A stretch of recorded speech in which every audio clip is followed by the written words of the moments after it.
Monsieur Lambine, bonjour. Bonjour. Moi j'avais envie de rentrer un petit peu plus dans le vif du sujet avec une question très simple.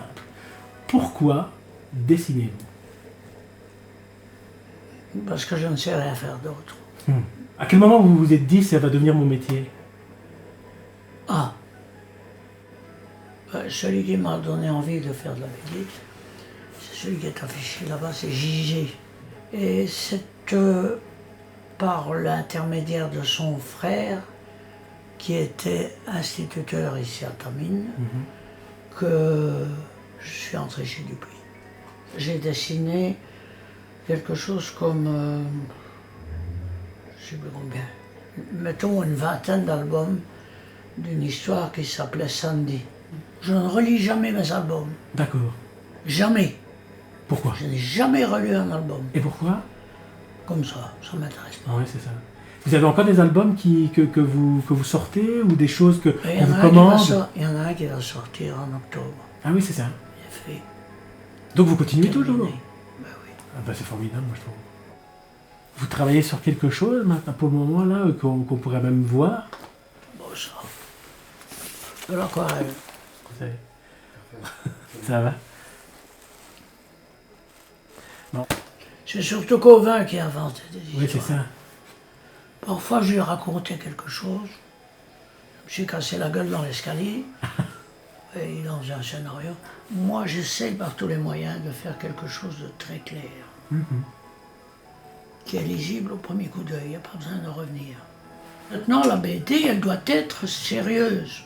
On doit s'occuper de l'homosexualité, de la guerre en Ukraine, de la nourriture, comme j'entends, des BD sur la nourriture. Je n'achèterai jamais un truc sur la nourriture, mais enfin bref. C'est quoi? Ben donc c'est quoi une bonne BD pour vous? C'est une BD qui distrait, Qui raconte une histoire et qui distrait. Ben oui. Et qui n'est pas trop sérieuse. D'ailleurs, on ne parle jamais de la mienne. Jamais. Mais je ne suis pas le seul. Mes copains chez Dupuis, Lodec et compagnie, ne parlent jamais d'eux. Et ils tirent à je ne sais combien d'eux. Moi, c'est 100 000 exemplaires. C'est clair. Ceux-là, c'est 2000 exemplaires. Il y a un album que j'ai préféré aux autres, mais je ne l'ai jamais relu. Ça s'appelait... C'était La jeunesse de Blutch. Et qu'est-ce que vous donneriez comme conseil ou comme réflexion? Ouais, il faut y croire. C'est tout. J'en ai connu qui n'y croyaient pas.